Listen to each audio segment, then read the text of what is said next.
Every idea starts with a problem. Warby Parker's was simple. Glasses are too expensive. So they set out to change that.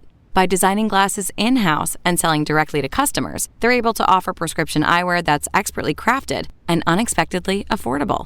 Warby Parker glasses are made from premium materials like impact-resistant polycarbonate and custom acetate.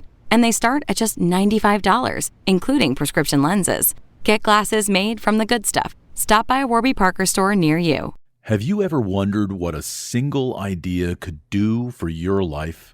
Maybe it's something you've been looking for, or maybe it's something you didn't even know you needed. At Paper Napkin Wisdom, our newsletter delivers small, actionable ideas that lead to big results. Don't miss out. Sign up now at papernapkinwisdom.com. Welcome to Paper Napkin Wisdom, where we share pearls of wisdom shared by some of the world's top entrepreneurs, leaders, and difference makers. Here's your host, Govind Jayaraman. Hi, I'm Govind Jayaraman, and this is Paper Napkin Wisdom.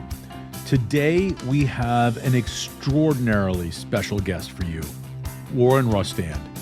If you've ever wondered how the world's top leaders cultivate deep influence, make space for real commitment, and live with unwavering purpose, Warren has many of these answers. He's a former White House appointments secretary, an extraordinarily successful entrepreneur, and a mentor to CEOs and leaders around the globe. He's also the author of The Leader Within Us, and someone who truly walks the talk when it comes to intentional leadership and really intentional living. In this episode, we dig deep into some interesting concepts. We explore what it means to truly honor another person's agency. We also unpack a little bit of Warren's rhythm of life framework. Whether you're leading a team, running a company, raising a family, or simply trying to live a more aligned life, you will find gems in this episode that will shift how you show up every single day. I'd love to hear from you. What was your biggest takeaway from this episode? Post it on a real paper napkin and share it with the hashtag #PaperNapkinWisdom. Now let's dive into this extraordinary conversation with the incredible Warren Rustand. Warren Rustand, welcome back to Paper Napkin Wisdom. I am excited to see you here today. Thank you very much, Govind. I appreciate the invitation to join with you in a fun discussion. I look forward to our conversation, and I appreciate all you're doing to help people. Yeah, well, I'm just following in the path that you have blazed for us all. For those of you who don't know, Warren Rustand has, among his many missions in life, to inspire and lead and impact the lives of millions of people, and he's chosen to do that through other leaders. I've been lucky enough to be in the classrooms that he's presided over and learned from the master himself many times. It has been a privilege to apply some of the learnings and hopefully carry on the work that you do everywhere. So thank you for that. Thank you for the inspiration. Thank you. So you shared a fascinating napkin with me today, and it says, when you ask someone a commitment question, don't speak until you are given an answer. Why did you share that with me? Oh, I think sometimes we overly complicate our lives by talking too much. And when we're in a position to ask someone a commitment question, whether you're in sales or you're proposing to someone, to ask someone to be your spouse, be certain to ask that serious commitment question and then remain silent until someone answers. All too often, as we ask the commitment question in our own nervousness or excitement, we start talking again, and we blur or obscure the really specific question that we've just asked. And so I've always felt, and I learned early in life, that when we ask that commitment question, will you accept the job? Will you marry me? Right? Can I count this as a transaction which is closed? Any commitment question, to be certain to remain silent then and allow the individual to respond to you. And when that happens, I believe it creates clarity around the question itself and the answer. And then you can move on with conversation. So I think sometimes we get involved in sort of this murkiness around using the language to hide our nervousness or our fears or other kinds of things. And we simply overtalk a situation. So that's the thought around the paper napkin suggestion to you. Well, I knew this immediately. I mean, Warren, you've negotiated some gigantic business transactions, and obviously the personal transactions in your life have worked out pretty well. You've got a beautiful family, lots of children, lots of grandchildren. And I knew that though this sounds very businessy, I wondered about the deeper question. And the deeper question really seems to be about preparation, right? Like we have to be prepared to have confidence in the question we're asking, right? And isn't that so? Your paper napkin is about the question and the commitment question, and don't speak until you're given an answer. But it's also about the preparation that you undertake to get to that place so you can ask a clear question, isn't it? Yes, it is. I think there's preparation for everything. Everything we do is preparing us for the next thing we do. So preparation is really critical. We have to be good. And I always say there are no small decisions in life. We do not know the decision we make at the moment we make it, whether it's going to be a big or a small decision in our life. And we may need to know, maybe we don't find that out for weeks or months or years after we make the decision. So the preparation for everything we do is critical, and preparation for asking these specific questions of commitment is important. But there's a second preparation. The preparation for the answer is also important. We may get the answer we hope for and want, in which case we know how to respond. But how will we respond, and what preparation have we done for the answer that we don't want, for the answer that we didn't get, that we expected? And what's our preparation for that? And I think we have to be prepared for both of those when we ask the commitment question. And I think all too often we get excited about the commitment question and what we believe to be the answer. When we don't get that answer, we aren't prepared to do anything or to act in that circumstance. And we should be just as able to respond to the negative as to the positive in the answer to the commitment question. For example, when I knelt down with a ring to ask my wife to marry me 61 years ago, I wasn't exactly sure how she'd respond. I mean, she had the option, we talked about it, but I wasn't sure. And so I asked the question, and I got silent. And she thought and then responded positively. So I was elated and happy. I got the answer I wanted. But then I said, I have a second question. I'm only going to be married once. How about you? I asked her a second commitment question. She had never thought about that. And so she had to pause. And there could have been any one of two answers there, just like the first question. But I had to give her time to think about that. Her response was, me too. And so we took divorce off the table. We took discussion of separation off the table. It's never come up ever in any time in our marriage.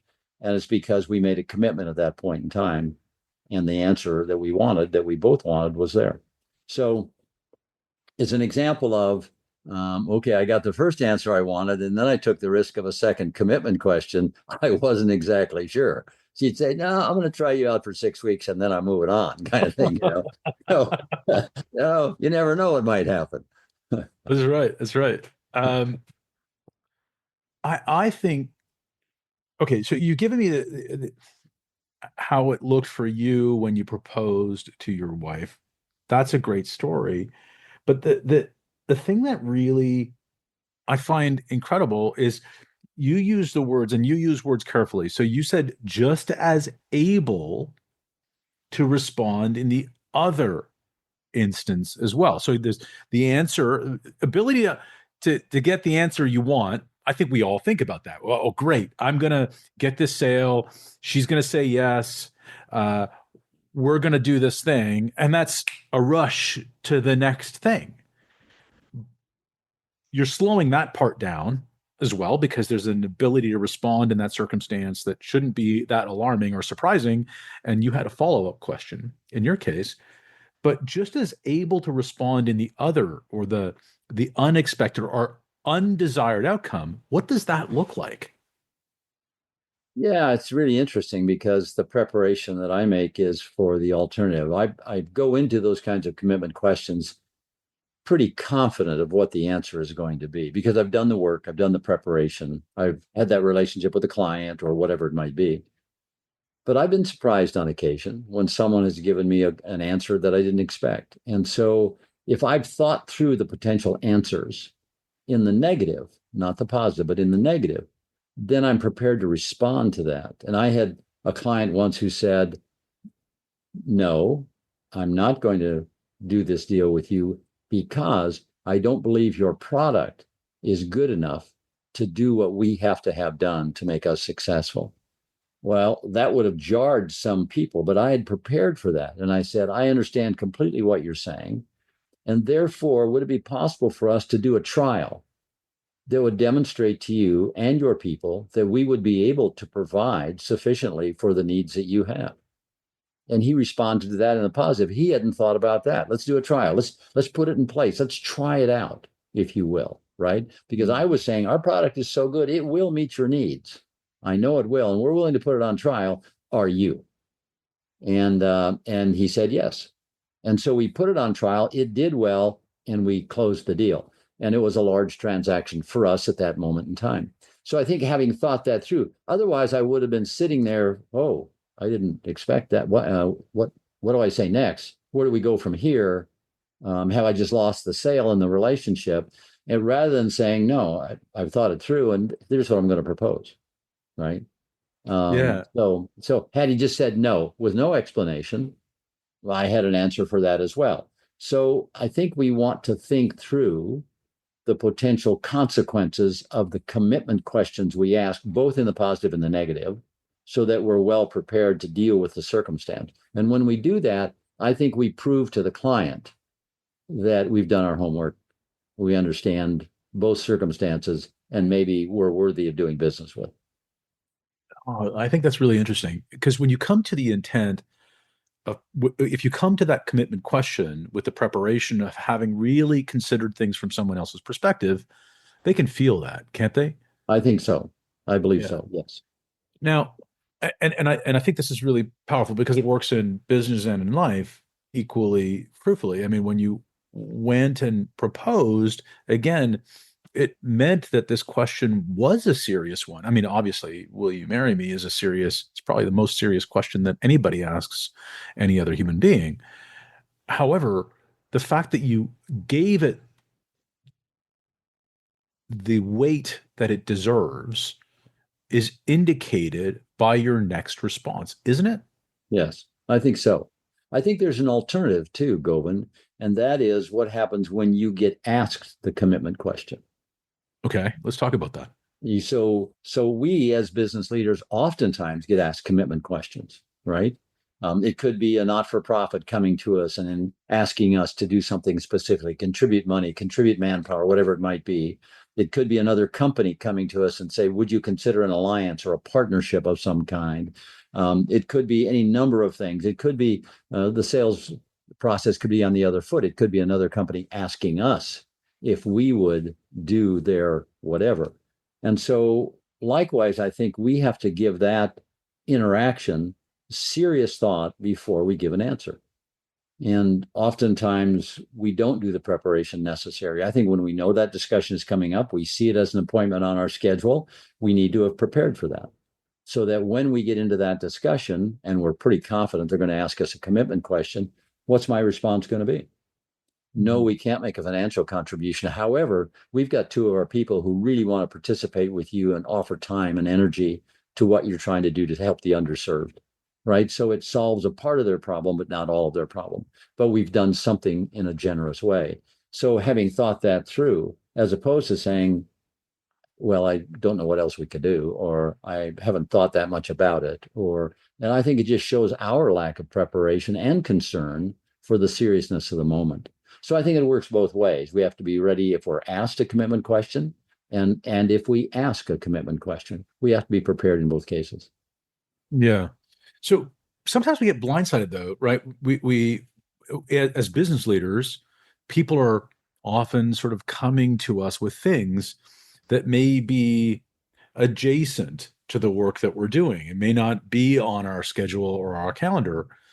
How do we prepare for those commission questions that we're asked? Yeah, I think we have to have we have to be vulnerable and we have to be honest, right, to keep the integrity of the relationship.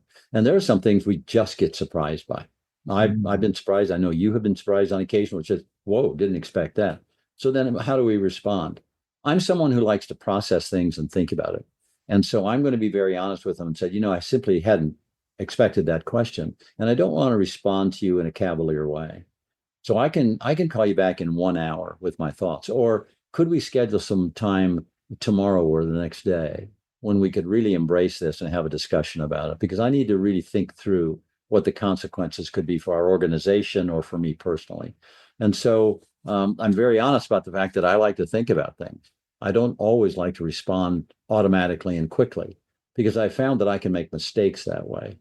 And so if I can process it even for a few minutes or an hour or so to clear my head around the issues, options, alternatives, I'm going to give a better answer than if I just spontaneously respond and regret it later. I think sometimes we get caught up in the spontaneity of the moment and haven't really thought it through when we get surprised by something. And when we do, we may not always give our best answer and we may regret it later. Yeah, and when we react, so it's almost like both sides of this commitment question can create the same confusion, because if we react with a bunch of mental processing or stream of consciousness thinking that we're saying out loud, we are now creating fogginess around our response, the same way that we would be doing the other way around if we were asking the question and start blathering on, Right. filling the noise because we're not confident about our question and we lack clarity that way too. So either way, it's an unclear response, right? Correct. Yeah. And so I think the way to deal with that is through preparation. And you know, among the key words in our lives and certainly in business, there are a handful really. For me, it's focus and discipline. What precedes focus and discipline? Preparation. So if I were to say, what's the sequence? It's preparation, focus, and discipline. That's what success is about. So In the same way that if you want to talk about change or transformation, I think the formula is connection plus challenge equals change. Connection plus challenge equals change. And I think I've found that to be true in organizations that we're trying to transform. Unless we have a connection with people, we can't really challenge them, and we won't get the change we want. So we must create the connection first. And that's why in management team meetings, for example, or group discussion, we all spend a little time up front. How was your weekend? What's going on? Anything exciting happening in your life? You spend some time on the connection piece, and then you have the right to challenge them, and you can expect the change, right? And so I think this notion of connection plus challenge equals change, which Malik Mohammed has created, a good friend of mine, right, and a really good thinker, really pioneered the social discipline, the leadership social discipline window, which is about connection plus challenge equals change. And so I think it comes at us in a lot of ways. And so there are only, I think, a few key words in our personal and business lives that really change the trajectory of where we're going. And I would say those are among the few. That's incredible. And I think that this is this. So speaking about this prior to a commitment question, asking a commitment question, and then also being in preparation for that, having the focus discipline. So preparation, focus, discipline. And then if you're maybe even asking a a commitment question, making sure you're connected with the person prior to issuing the challenge, the commitment question, to perhaps evoke a change. Either way, let's talk about the preparation framework. What does that preparation framework, what are the steps that you go through prior to asking a commitment question to sort of ascertain the various options that might be there? Because it's one thing to say, I think, hey, I need to think about this. I'll get back to you in an hour. But people do their thinking very randomly about these things. I have a sense that you're structured about this, that there's a pathway. Yeah, there's a little structure that goes with it, obviously. The first is what outcome do you want? I think you start with the end in mind, Stephen Covey, right? Start with the end in mind. What outcome do you want? I want a yes from the client. Okay, what will drive a yes? And then you work backward from the outcome to the preparation that's necessary to drive the yes. Well, maybe to get the yes outcome, I need to have communication with this person 3 times a week. I need to send them specific information in both written and electronic form. Maybe another part of the preparation, I need to talk with the person closest to them and their closest advisor to be sure that person is also knowledgeable of what we're doing, right?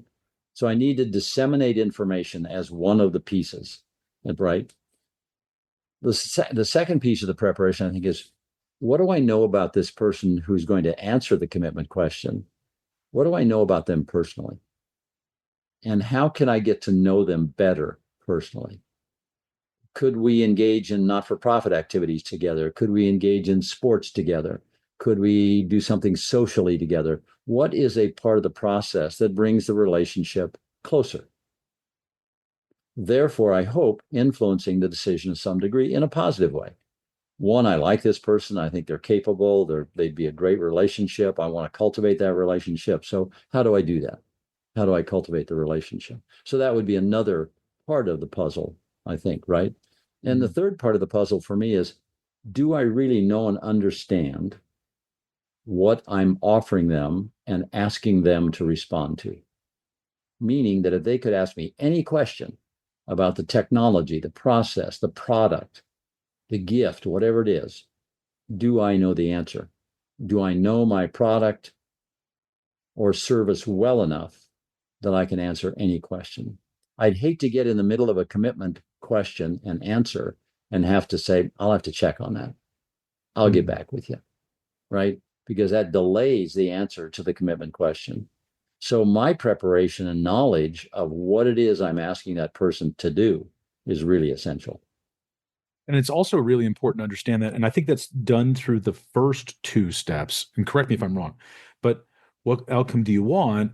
And what do I know about that person helps inform if you really know and understand what I'm asking them to commit to from their perspective and not from yours. Because I believe this thing that we always talk about in our company is Project Whisper, which is it's better to whisper in the language of our customer or our audience than it is to shout in our own language.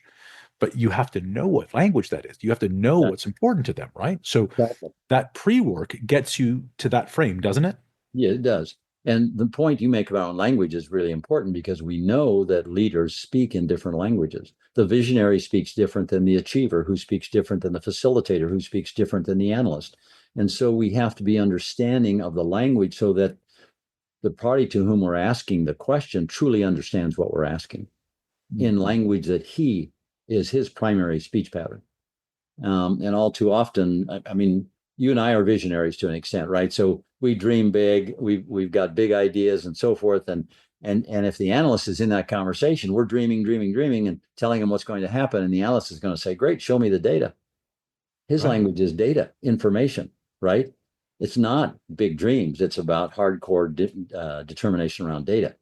The facilitator is going to say, let's sit down and talk about this. Let's have a group discussion, right? Let's process this, right? So they're all about process and systems, right? And making everybody feel good and happy and all that sort of stuff. The achiever is driving for results, right? What are the steps? Where do I go? Where do I go? What's the pathway? How do I get there? What's the sequence? What are your metrics, right? Those kinds of things. So we all have these different leadership languages. And if I'm going to ask a commitment question, then I need to ask the question in a way that the receiver understands what I've said in their language. And that's powerful because so many times we kind of botch that part, don't we? We do. Yeah, we do. Early in my career, I botched it all the time. I couldn't figure out why I couldn't make the sale or why I got a no, and I had to learn about this stuff over a period of time. And now that I got 60 years in the business world, I'm maybe a hair better at it than I was when I was 20. But yeah, it's a process we need to learn. Okay, so for leaders listening to this right now, they're like, "Oh, I think I've been there, but how do I know for sure? What should we be listening to as leaders to understand that we've got this lack of coherence, in the sense that the question I'm asking is not even understood by our party, as opposed to not aligned with them?" Because I think we conflate the two, right? We think that they're saying no when they just don't understand, or vice versa. Right. So I think we have to assume that for the question we have in point, the commitment question, there's been a lead up to the commitment question. We've had other interactions with this person, right? So this isn't the first time we've talked to him. No. So I think we have to practice a different principle that I've been talking a lot about lately, which is this notion of question-centered leadership. Question-centered leadership.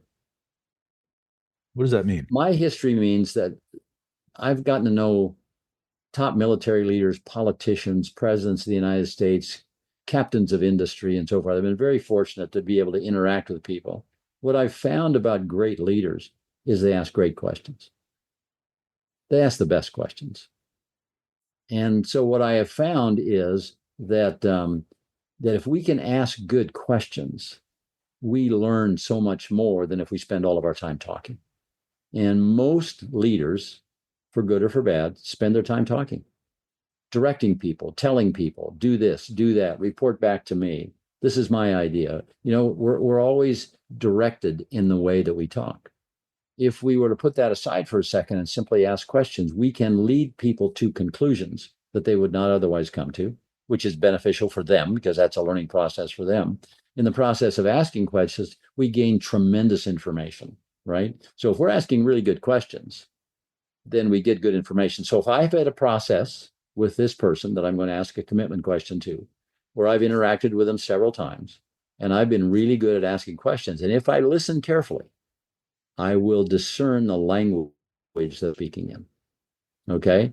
And then when I frame my commitment question, I can do it in the language that's most comfortable for them. And so I think sometimes we're so accustomed to speaking that we don't ask good questions and we aren't good listeners. Listening is a cultivated, acquired skill that we can become really good at. And the best leaders I've ever been around have it in spades. They are really good at asking questions. So what is the difference between asking a question out of process? Because people out there are saying, I know I ask lots of questions and I still don't get, like, it's nice, but they're talking about asking. I'm doing that. I've got that on my list. I've got my list of questions. I'm going down my list of questions, but it's still not working. You're not talking about that. No. You're talking about something deeper. Yes. What is that? What does that feel That's like? the deeper question, right? So you and I meet each other in the hallway. We just both got to work. We meet each other in the hall, say, hey, Govan, how you doing? You say, fine. And we just pass. Well, there's nothing, that's all superficial. There's nothing deep about that. But if I stopped and faced you and looked at you and said, Govan, how did your weekend go? What activities did you have that were meaningful this weekend? You know, you're creating a different level. If I were to say this to you, Govan, if you and I meet a year from now, what would we be celebrating? Okay. What would we be celebrating? Govan, what skill is it that you have that is now in exile? Wow. That you're not using, right? Those evoke different kinds of responses and saying, how was the football game? Right? Hey, I see you got a new car. How's your car? Those are all fun and interesting questions, but they don't get you to the deeper answer. And I think question-centered leadership is about getting to deeper answers. And it's actually about caring about it, isn't it? Like being actually curious about the person. Yep. So connection. Right. It's the connection piece, right? And so I think we have to spend time creating the connections with people at a deeper level. And when we do, we transform the relationship in a way that allows for higher performance, better understanding, common language, a host of things that can come out of that that just makes life more fun, easier, better, right? And so I think we always want to drive for the deeper question. In fact, there's a book that's been written called QBQ, the question behind the question. What's the deeper question? We always ask superficial questions, but what's the deeper question? And if we can get to the deeper question, it opens up relationships in a very different way. Sure And does. that builds confidence. It builds integrity. I mean, there's a caring that opens up, right? That wouldn't happen any other way. But if you're asking a commitment question without going to the QBQ, right? Without going to the curious question behind the question. And then let's say they say, well, we're just not really sure that you can service us. And you haven't been curious, you haven't been interested. You can't just sell them on, hey, no, we're going to really engage you in a dialogue and get there. They won't believe that, right? Yeah. So in a previous conversation I would have had with that same person, I would have been asking those kinds of questions, right? So that when he says or she says, we don't think you can service this, or whatever the answer might be, I'm prepared to have that discussion, because I can say, we talked about that about 2 weeks ago when I asked you this question about service relationships. Here's what you said. So I know that we can meet the service requirement, and here's how we're going to do it. Right? That's a different kind of response than being suddenly jarred by the fact that I hadn't thought about that, or it surprised me. So let's flip this framework now to the other side, because we did that earlier about the commitment question, and then being asked a commitment question and needing also to take that moment, reflect. And how do those 3 steps that you gave me change or flip when we've been asked that commitment question instead? What does that look like? I think, and I hope that people who know they're going to be asked a commitment question have given the preparation, as I said earlier, to that situation, to that position. When that not-for-profit charitable organization comes to us and asks us for manpower or money or whatever it might be, they ask the commitment question, will you do this for us? If I've prepared well, right? If I've focused well, if I understand the connection, if I've asked good questions along the way, maybe it's a one-time conversation. If that's the case, then I need to have asked really good questions leading up to the commitment question. If it's a multiple time conversation, have I asked the good questions to get the information that I need to give an intelligent and sensitive response, right? Mm-hmm. And so again, the preparation is on both sides, and we have to have done our homework by asking the questions that get us the information we need to make an intelligent decision. So when the commitment question is asked of me, I can say, I know how important this is to you. You've told me that in several conversations, or you told me that earlier in this conversation. I want you to know this is not a cavalier answer. I've thought about this. And here's how I think we can help you. It may not be exactly as you would like to have it, but we can do the following things. I can commit our organization to do the following things. And it just changes the dialogue, as opposed to me saying, I'm sorry, we just can't do that. Yeah. But what if the answer is no? Yeah. What I try to do when the answer is no, we can't help you in this case, but I'd personally like to see you successful. And therefore, I'm willing to call the following 3 people and give you an introduction. So try to assist them in moving their agenda forward, as opposed to just, no, I can't help you. Try to assist them. I could even do that with a salesperson, or I could do that in almost any situation. I'm willing to use people in my network to help you advance your agenda. Does that help? Would you like me to do that kind of thing? And so, it's not exactly what they wanted, but it takes them a step forward potentially. Let me ask you a question. Why would you do that for someone that you've just said no to? Would I do that? Yeah. Why would you do that for someone? Why would I do that? Yeah. Look, I think the nature of our being is to be generous and kind and helpful. And I think that's who we are. I think that's what we want to do.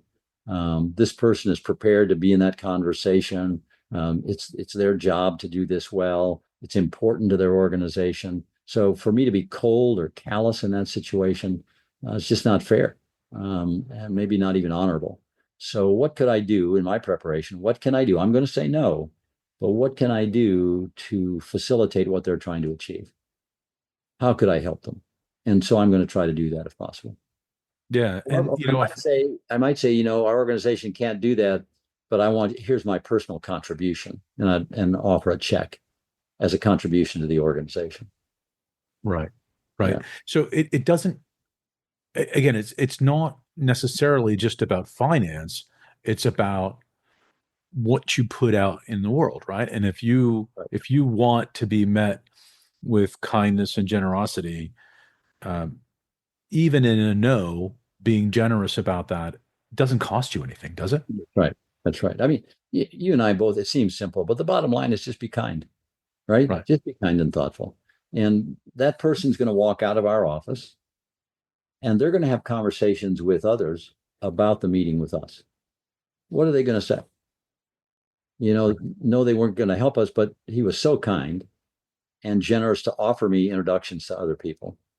That's different than saying, he just said no, not going to help us. I don't understand, you know.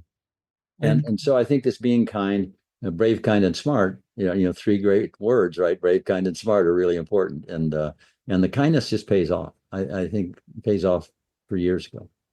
I just as we're talking, I just got an email this morning. I gave a presentation in Bermuda in 1989. And I just got an email from a person who was in that audience in 1989. And he said, I've just never thanked you for how you changed our lives. My wife and I were in that audience, and you said this that day. And as a result of a follow-up conversation we had with you and our practice of that for the last 30 years, our entire family and lives have changed. And I just wanted to thank you for that. I mean, that's amazing, coming 30 years after the fact, kind of thing. And so I think how we use language, how we treat people, all of those things really matter. And I think we need to take it really seriously. and this is where it is so important to prepare, Yes. focus, and have the discipline to show up and be present. And that means putting away devices, Yeah. connecting with the human person in front of you with all of your intent, right? And if Absolutely. and Absolutely. It's our ability to focus in that moment, in that conversation, on that question, having been prepared for it and being disciplined enough to stay with it the whole time. And when we do that, that person will leave our office, whether they got the answer they wanted or not, knowing that we were present, that we were thoughtful, that we were kind, and that we knew what they were doing. And I think that's a really important thing, because those communications and conversations go on all the time.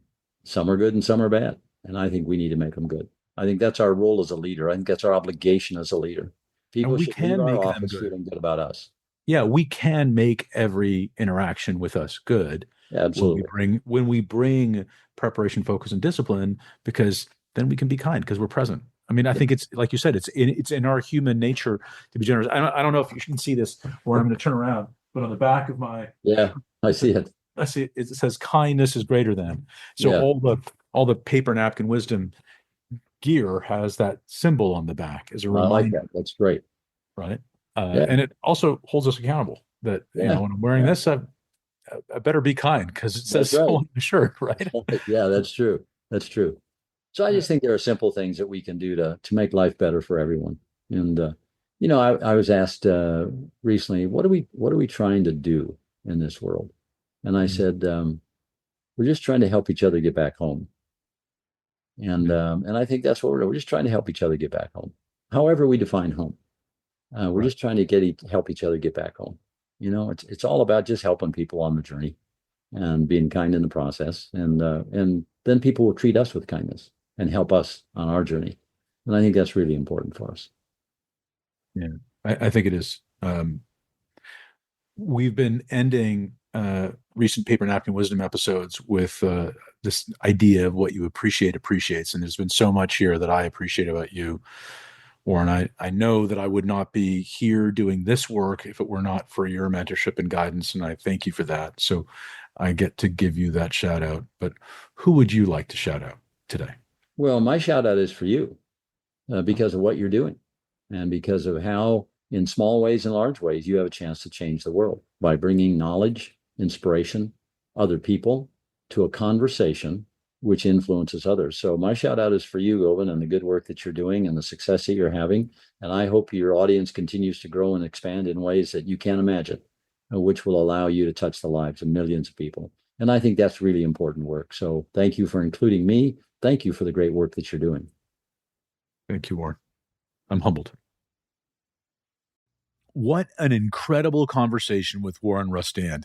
If you've been listening closely, and I know you have, you've probably already noticed something in yourself that has begun to shift. Warren's wisdom reminds us that leadership isn't about what we say, it's about who we are when we stop talking. And perhaps now you're starting to realize just how powerful a pause can be. When you ask someone a commitment question, don't speak. Let the silence build trust. Lead yourself first. Create a rhythm of life anchored in your daily intention. Act with clarity, because integrity isn't claimed, it's proven. Use stillness as a leadership tool. It invites others to rise. And choose significance, because the greatest impact lives beyond success. You don't have to act on all of these right away, but you can choose just one. You might even be curious which of these ideas already started taking root for you. So take a moment, jot it down. And if something truly stood out, share your insight on a napkin and post it using the hashtag Paper Napkin Wisdom. You may be surprised at how many others needed to hear just what you have learned. And if you haven't subscribed, now's the time. If this conversation moved you, and I'm sure it did, leave us a review. Share the episode with someone you care about, and step into leadership that begins from within. Until next time, remember, it's the small moments that create the biggest shifts. You already have everything you need. Just take the next step. Make it a great day.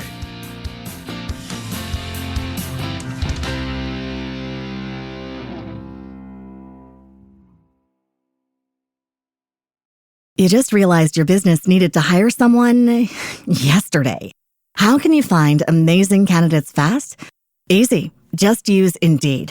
Stop struggling to get your job post seen on other job sites.